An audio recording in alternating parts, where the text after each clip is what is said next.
공자가 이런 말을 했습니다. 질승문증야요. 질승문증야. 본질을 이야기하는 거죠. 그러니까 바탕이 외연을 이기면 촌스러워진다. 질승문증야요. 문승질즉사다. 그러니까 외연이 바탕을 이기면 호화스러워진다. 바탕이라고 말하는 것은 이 바깥을 이야기하는 것이 아니고, 여러분 우리가 도화지 놓으면 바탕이라고 하잖아요. 바탕. 하얀 건 바탕이고 그 위에 색칠을 하게 되죠. 바탕은 본질을 이야기하는 겁니다. 그리고 마지막에 이렇게 말합니다. 문질 빈빈 연후 군자이니라. 외연과 바탕이 잘 어우러져야 군자다, 이런 뜻인데, 이 말을 들으니까 이 노래가 생각나죠. 마음이 고와야 여자지 얼굴만 예쁘다고 여자냐. 마음이 고와야 된다. 마음이. 옷이 날개라는 속담이 있습니다. 옷이 좋으면 사람이 돋보인다는 좋은 뜻이죠. 달리 생각하면 별로인 사람인데 옷만 잘 입으면 좋아 보일 수 있겠구나. 자신의 본 모습보다는 옷에, 물질에, 외현에 또 위장하듯이 그렇게 입을 수 있겠구나. 특히 여러분 우리가 사는 이 시대는 어떤 시대입니까? 너무나 잘 알고 있듯이 외모를 굉장히 중요하게 생각하는 시대죠. 그래서 우리가 외현을 성형을 하기도 하고 또 이 외모를 가꾸는 산업이 매우 발달되어 있습니다. 그런데 여러분, 외모도 중요하지만 진짜 중요한 건 내면이죠. 내면. 내면이 아름다워야죠. 내면이 건강해야죠. 이것은 사람만 그런 것은 아닙니다. 모든 게 다 그런 것입니다. 모든 것이 이 외형이 중요한 것 같지만 사실은 내면이 더 중요하겠죠. 더욱이 교회를 우리가 생각할 때 교회 외모도, 외형도 중요하지만 실제 중요한 건 내면이 더 중요하겠죠. 교회의 본질, 본질이 더 중요한데 그 본질이 무엇일까? 우리가 교회의 본질을 이야기할 때 다양한 것을 말할 수 있습니다. 다양한 것을 이야기할 수 있습니다. 그러나 이때 가장 먼저 우리가 생각해야 될 것이 있다면 교회의 본질적 요소 중에 하나는 예배입니다. 할렐루야. 교회 공동체는 예배 공동체입니다. 예배가 빠진 공동체는 교회라고 할 수가 없습니다. 예배 없이 단순히 모이기를 힘쓰는 것은 교회가 될 수 없습니다. 교회는 예배 공동체입니다. 성경은 나름대로 각군의 어떤 별칭들이 있습니다. 예를 들면 여러분이 아는 대로 고린도전서 13장 하면 사랑자, 히브리서 11장 하면 우리가 믿음자 이렇게 말하죠. 또 로마서를 이야기할 때는 우리가 어떤 이신득이, 칭의에 대한 말씀으로 많이 이해하고 어떤 그 기독교 진리가 있는 기본 진리에 대해서 설명하고 있다. 오늘 여러분이 읽은 이 예배서서는 소위 말하는 교회에 대해서 설명하는 이 66권 책 중에서 가장 교회를 잘 설명하고 있는 책이기 때문에 바로 이 예배서서일 것입니다. 예배서서 1장과 1절과 2절은 그저 인사하듯이 바울이 시작합니다. 그런데 3절에 넘어와서 3절의 그 시작을 바울은 이렇게 하고 있죠. 찬송하리로다. 찬송하리로다. 여러분 이건 그냥 찬송합시다가 아니라 사실 이건 바울에게 있어서 굉장한 감격이 묻어져 있는 고백입니다. 굉장한 이 감격 속에서 터져나오는 이 자신의 고백 같은 거죠. 왜 이런 감격이 바울에게 있을까요? 감격이 나올 수 있는 이유가 뭘까요? 우리 삶에서 정말 놀라운 감격, 하나님을 진심으로 바라보기 시작할 때, 아니 우리 시선을 하나님께 맞추기 시작할 때, 그래서 그 하나님이 누구신지, 하나님께서 우리에게 행한 일이 무엇인지에 집중하기 시작할 때 여러분 우리가 찬송이 터져 나올 수밖에 없죠. 감탄사가 나올 수밖에 없죠. 우리 삶에서 그 하나님을 바라보기 시작할 때 우리 삶에 감탄사, 탄성이 나오지 않는다는 건 이건 제가 생각엔 불가능해 보입니다. 있을 수 없죠. 하나님께 집중하기 시작할 때, 우리의 시각을 하나님께 맞추기 시작할 때, 사랑하는 성도 여러분, 예배가 뭡니까? 예배란 하나님께 우리의 초점을 맞추기 시작하는 것입니다. 할렐루야. 아멘. 다른 것이 아니라 하나님을 바라보기 시작하는 것. 바울은 이 하나님만 생각하면, 예수 그리스도만 생각하면 가슴에서 퍽 차오르는 이 감격, 씹어 먹어도 시원찮을 자기를 구원하신 이 하나님의 이 감격, 벅차오르는 감격이 있죠. 그 감격으로 찬양하는 거죠. 그러니 그 바울이 하나님께 초점을 맞추고 하나님께 집중할 때 감격하고 탄성이 나올 수밖에 없죠. 그 탄성의 이유에 대해서 3절 후반절에 이렇게 말했죠. 이거 뭐라고 말합니까? 복이 있다는 거예요. 복. 그런데 이 복이 뭡니까? 우리에게 복이 있는데 이 복이 어떤 복이냐? 신령한 복이다. 일반적인 복이 아니라는 것을 정확하게 바울은 표현하고 있는 겁니다. 여러분, 우리가 생각하는 그 복이 아니라 신령한 복이라고 바울은 정확하게 명칭하고 있는 겁니다. 다른 표현으로 말하면 이건 영적인 복입니다. 영적인 복. 하나님께서 우리에게 주시는 복은 우리가 그저 이 땅에서 누리는 이 작은 복이 아니라 신령한 복, 영적인 축복을 말하는 거죠. 동양에서 말하는 오복, 그러니까 오래 살고 부해지고 또 건강해지고 유호도 덕을 세우고 또 고정면 죽을 때 잘 죽고 이런 복이 아니라 신령한 복, 신령한 복 중에 진짜 복이 뭡니까? 여러분 진짜 받고 싶은 복, 신령한 복. 사실 목회가 뭡니까? 저는 여러분 이 신령한 복에 초점이 맞춰지면 좋겠어요.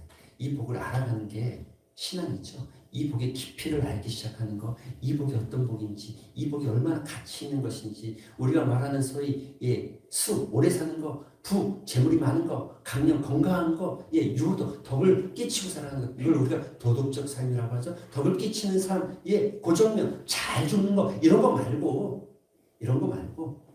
이런 거 부수적으로 따라오는 거 말고, 진짜 신령한 거. 분명히 바울은 신령한 복이라고 말하면서 세상적인 복과 구분하고 있는 겁니다. 그래서 3절을 다시 한번 읽어보면 이렇죠. 찬송하리로다. 하나님 곧 우리 주 예수 그리스도의 아버지께서 그리스도 안에서 하늘에 속한 모든 신령한 복을 우리에게 주시되. 할렐루야. 아멘. 신령한 복, 하늘에 속한 복이라고 표현하고 있습니다. 이 땅에 속한 복이 아니라 하늘에 속한 복.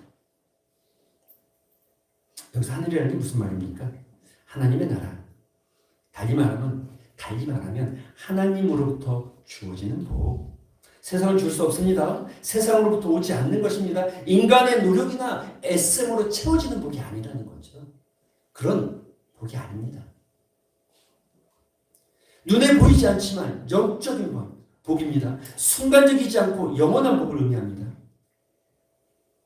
사람들이 이 복에 대해서 잘 모르기 때문에 가짜를 진짜처럼 착각하는 거죠.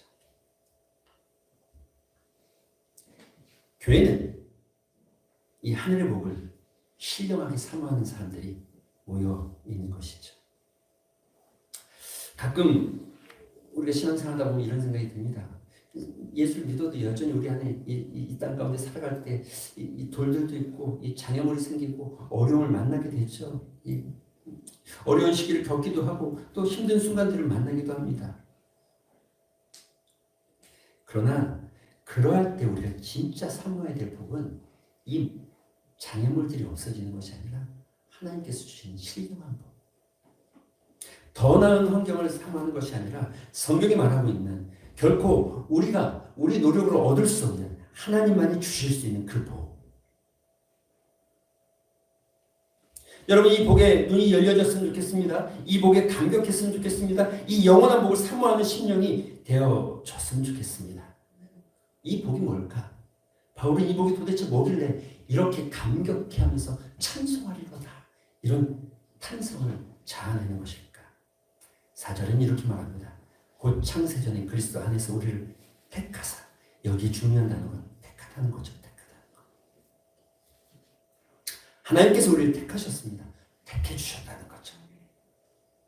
여러분 우리가 택함 받은 자라는 거, 이 단어가 참 저는 여러분 이 단어 안에 여러분 이 감격이 좀 있었어요. 내가 택함 받은 자녀라는 거.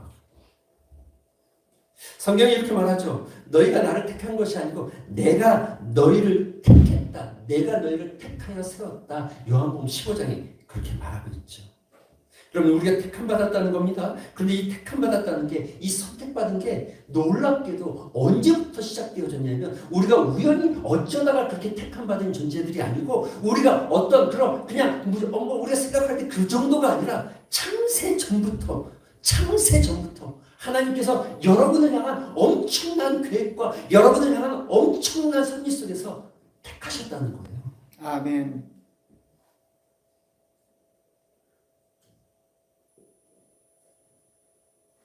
여러분 제가 연애할 때 아내를 깜짝 놀리키는 참 이벤트죠. 뭐 요즘 생각하면 별거 아닌데 다 그런 거 하고 사셨잖아요, 그렇죠? 다 그런 거 받아보셨잖아요, 그렇죠? 받아봤죠? 그런데 이게 순간적이고 즉흥적으로 이루어집니까? 며칠 전부터 돈을 모아서 커플링을 샀습니다. 그리고 어디를 가면 좋을까? 맨날 며칠은 지금처럼 인터넷이 있어서 인터넷으로 사람 찾아지지가 않죠. 춘천이라는 곳을 생각해냈어요. 이야기가 다 보이죠? 듣지 않아도 다 보이겠죠? 차에다가 케이크를 하나 멀리 넣어놨어요. 그리고 꽃다발도 넣어놨어요. 없는 것처럼, 아무 일도 없는 것처럼. 그날 아내 집 앞으로 아무 일도 없는 것처럼 가고 그렇게 말했죠. 어디 가면 좋을까? 어디든 가면 좋지 뭐. 그리고 그냥 나서는 거예요. 아무 길도 나는 이미 다 계획했는데 나는 다 싹 준비가 돼 있죠. 식당이 얼마인지 다 전화하고 다 계획이 다 있죠. 아무 일도 없다는 듯이 그냥 평범하게 그냥 길을 나서는 것처럼 그냥 가는 거예요. 때마침 아내가 밥을 먹었는데 화장실 가고 싶대네. 잘됐다. 준비한 키, 꽃다발을 옆에 테이블에 내려놨어요. 그리고 오자마자 꽃다발과 케이크를 꺼냈어요. 그리고 축복하고 반지를 껴주죠. 어떻게 이런 일이 언제 준비했어? 언제? 아니 그냥 했어. 그냥 사실 그냥 한 거 아니죠. 그냥 한 거 아니죠. 몇 날 며칠을 계획한 거죠. 그것을 위해서 돈을 모으고 계획한 거죠. 여러분 감동은 그 꽃다발에 있는 게 아니고 그것을 위해서 이 사람이 얼마큼 준비했는지에 대한 마음이 있죠. 하나님께서 여러분을 향해서 준비했답니다. 언제부터? 창세전부터.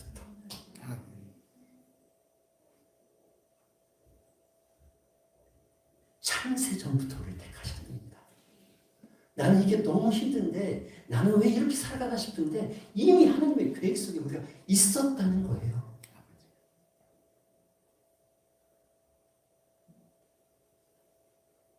여러분 구원은 우연히 일어나는 일이 아닙니다.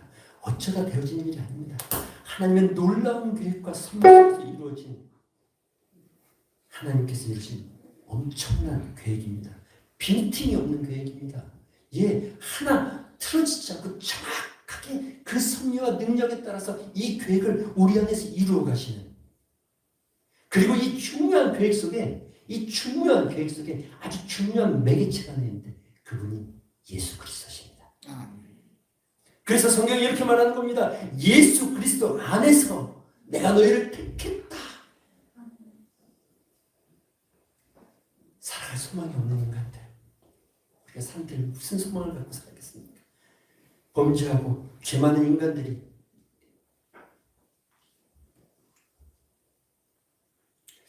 우리는 여전히 도망가려고 애쓰고 우리는 여전히 하나님 편에 안 서려고 애쓰고 우리는 여전히 하나님을 부인하려고 노력하지만 하나님의 택하심과 그 계획 안에서 우리가 벗어나지 못하고 그 계획 안에 있다는 거죠. 바울이 이런 고백하는 거예요. 로마서에. 야, 누가 능히 하나님께서 택하신 자들을 고발할 수 있고 누가 능히 우리를 그리스도의 사랑에서 끊을 수 있겠냐? 내가 이렇게 도망가려고 노력하고 내가 이렇게 해코지하면서 살았지만 그 크신 하나님의 사랑, 그 섭리 안에서 내가 이런 사람이 되어졌는데 누가 이것을 끊을 수 있겠냐?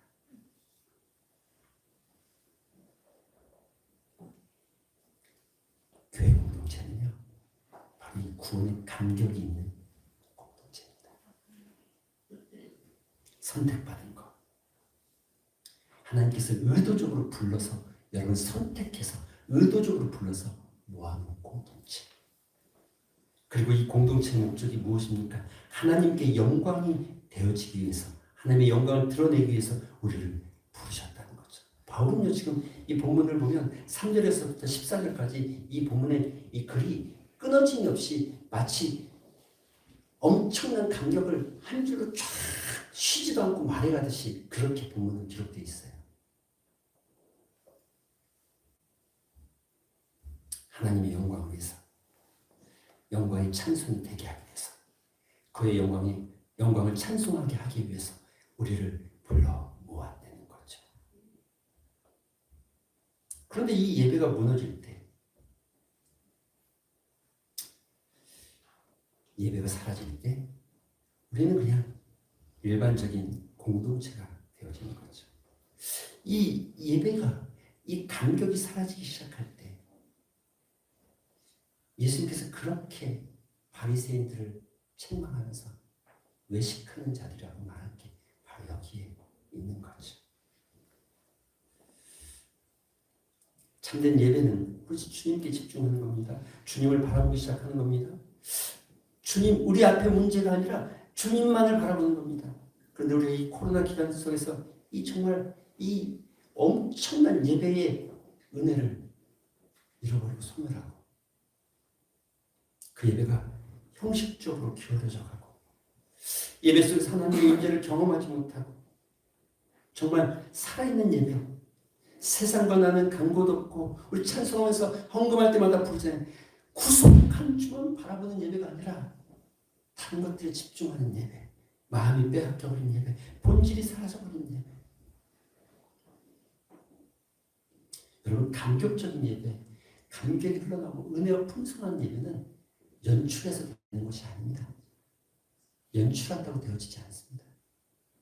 그래서 성령의 임재 가운데 그 임재가 느껴지기 시작할 때 우리 안에서 터져나오는 탄성들이 찬양이 되어지고 기도가 되어지고 감격이 되어지는 거죠.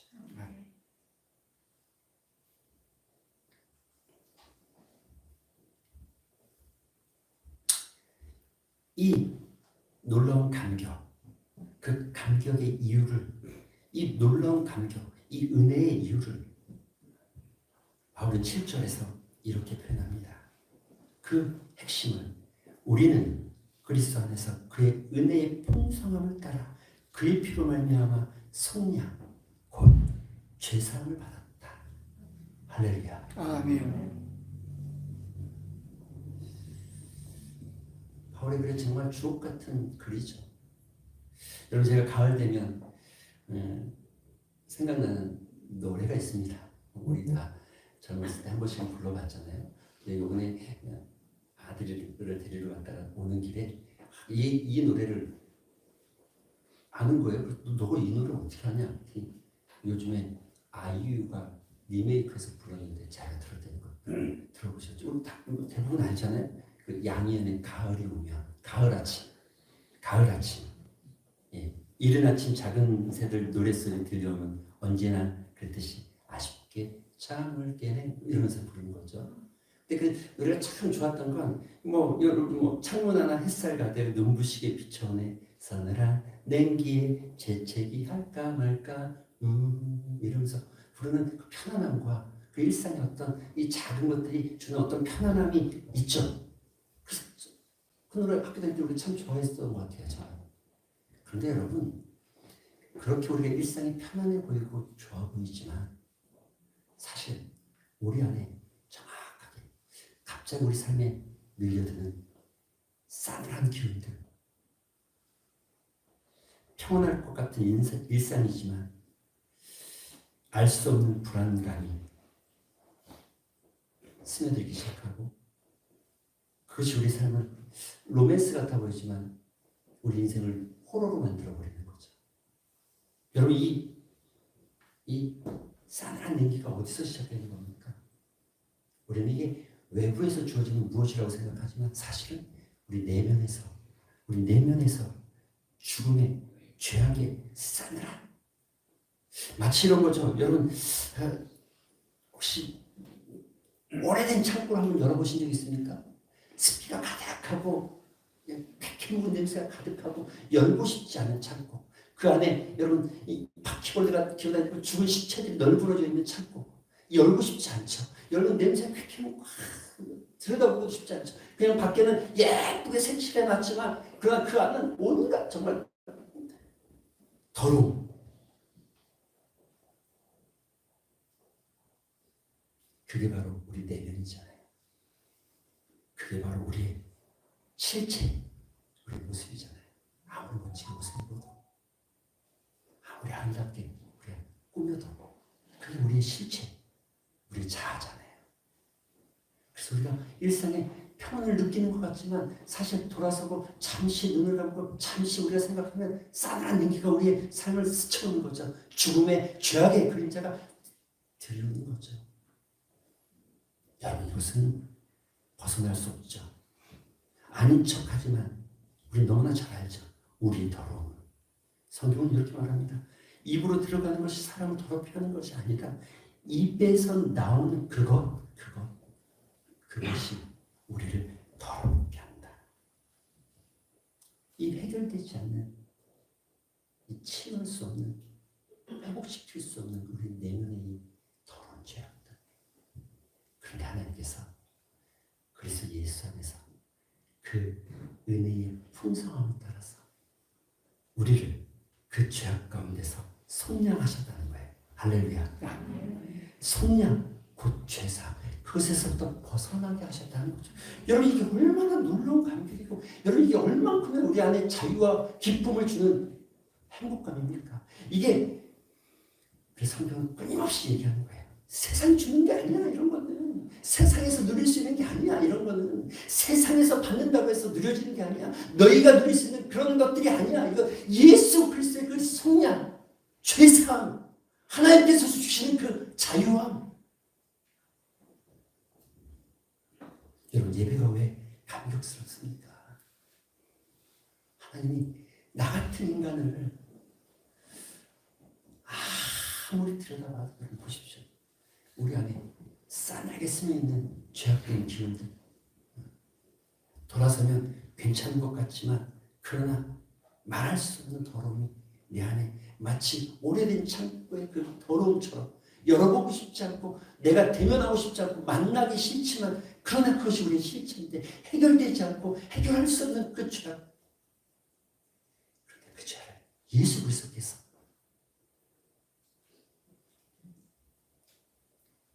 사실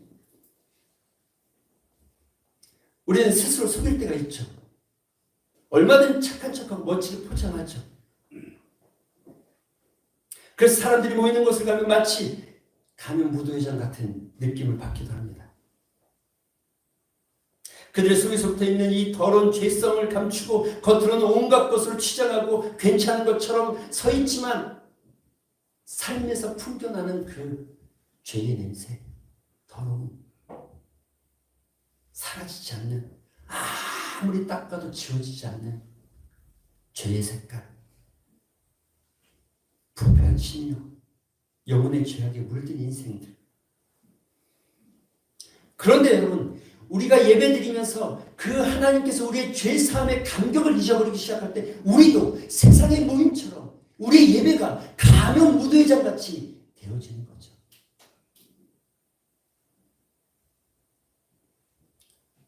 자칫하면 그렇게 예수님이 싫어하시는 바리새인들을 향한 그 외침, 그것이 우리가 될 수 있다는 거죠. 은혜, 우리가 죄사함을 받았다는 은혜, 우리가 선택받았다는 은혜, 이 커다란 은혜가 우리의 삶을 감격하게 하고 그 풍성한 은혜가 우리의 예배를 감격스럽게 만들지 않으면 얼마든지 우리도 가면 무도회와 같은. 여러분 예수 믿지 않는 사람들이 제일 싫어하는 게, 예수 믿는 사람을 보면서 제일 싫어하는 게 뭔지 아십니까? 이기적이고 이중적인 그리스도인들 보면서 아주 싫어하죠. 겉으로는 멋있는 말을 하고 포장하는데 그 안에는 소위 여전히 죄성이 남겨져 있고 그 죄악됨이 드러나는 것, 은혜를 잊어버리고 살아가는 것. 예배를 적게 드려서 문제가 아닙니다. 예배가 예배되게 하지 못하고 예배가 살아있지 못하고 예배의 감격이 사라져버리는 것. 이스라엘 백성들이 타락하기 시작하고 하나님의 심판 앞에 놓이고 그 열국 앞에 멸망하게 된 것은 그들이 드리는 제사에 진실성이 사라지고 감격이 사라진 거예요.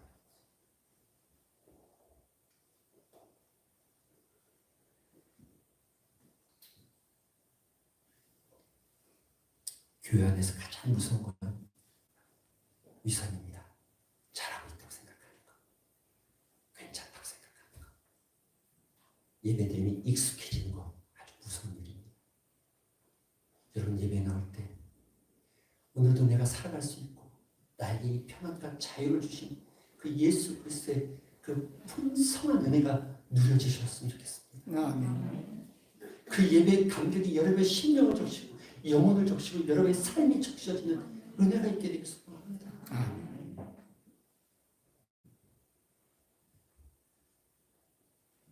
인간이 어떤 노력으로도 어떤 애씀으로도 해결할 수 없는 죄의 문제, 오로지 예수 그리스도의 그 보혈의 피가 아니고서는 해결할 수 없는 그 문제, 그 문제를 우리 주님께서 그리스도 안에서 하나님께서 선택하셨고 그 은혜 가운데 우리를 부르셔서 선양하셨다는 것. 이 메시지에 감격할 수 없다면, 이 메시지에 감동할 수 없다면, 이 메시지에 우리가 눈물을 흘리지 않는다면 우리 예배는 바리새인들과 똑같은 형식만 남겨지는 예배. 어느 곳에서도 여러분 죄사함을 받는 기쁨을 누릴 수 없습니다. 오로지 교회만, 오로지 하나님께 드리는 이 예배의 장소에서만 우리는 죄사함과 하나님이 주시는 그 자유를 누릴 수 있고 그 은혜를 체험할 수 있는 곳이죠.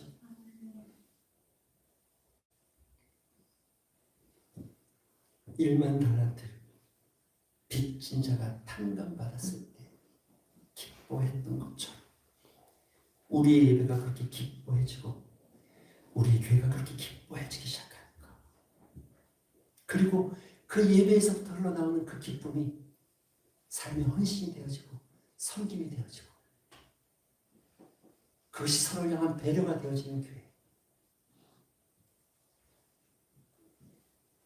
그 풍성한 은혜가 오늘도 여러분의 삶에 흘러가게 되기를 주님의 이름으로 축원드립니다. 아멘. 우리 같이 기도하는 시간 갖겠습니다. 기도하실 때에 하나님 잊어버리고 살고 있는 창세전에 택하신 그 하나님의 놀라운 선택, 하나님 도저히 해결할 수 없는 이 죄악된 심령, 썩어 문드러져 있는 이 더러움, 그 십자가의 돌을 깨끗게 하신 그 주님의 은혜, 그것에 감격하지 못하고 있는 우리를 용서하여 주시옵소서. 주여, 그 십자가의 보혈과 택하심에 감격하게 하시고 우리 예배가, 중앙교회 예배가 그 감격이 넘쳐나는 예배, 감격이 흘러가는 예배, 그 은혜의 풍성한 감격을 누리는 예배가 되게 하여 주시옵소서. 아멘. 그런 믿음의 고백과 여러분의 삶도 그런 감격이 흘러가길 소망하는 마음으로 말씀 생각하면서 한번 잠시 기도하는 시간 갖도록 합니다. 기도하겠습니다. 아버지 하나님 감사합니다. 하나님 감사합니다. 아버지 하나님이시여, 하나님의 놀라운 성부가 우리의 삶에 물들어 있습니다. 내가 생각하는 그 참다운 일정을 지켜 나를 교육하셨고 나를 택하셨고 나를 자녀 삼아주셨고 하나님의 그 성님 가운데 하나님의 자녀가 되게 하신 너무 주여, 잊어버리지 않게 잊어버리지 않게 십자가의 보혈로 아버지 우리의 죄를 깨끗게 하시고 주여 그 사랑을 잃어버리지 않게 해주시옵소서. 내 심령 안에 그 예배를 통해서 그 예배 가운데 그 은혜를 감격게 하시고 감격게 하시고 아버지 그 감격이 우리의 심령을 적시하고 적시는 은혜가 있게 하여 주시옵소서.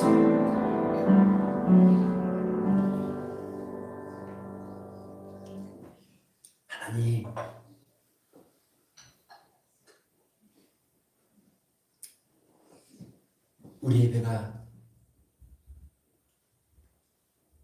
어쩌면 점점 바리새인들처럼 위선으로 가득 채워 있는 것은 아닌지, 주여 우리의 모습을 진실한 눈으로 보게 하여 주시옵소서. 아멘. 내가 알지도 못하는 그 놀라운 섭리 속에 하나님의 완벽한 계획을 따라서 나를 선택하셨고, 예수 그리스도 안에서 그 풍성한 은혜를 따라서 이 더러운 내 죄악을 사해 주시고 속량해 주신 그 하나님의 은혜에 감격한 인생, 감격하는 삶, 감격이 넘쳐나는 예배 되게 하여 주시옵소서. 아멘. 그 감격이 우리의 심령을 적시고 우리의 영혼을 적시고 우리의 삶을 적시고 우리의 가정을 적시고 우리의 교회를 적시는 이 마을과 이 지역을 적성하게 하여 주시옵소서. 아멘. 예수님의 이름으로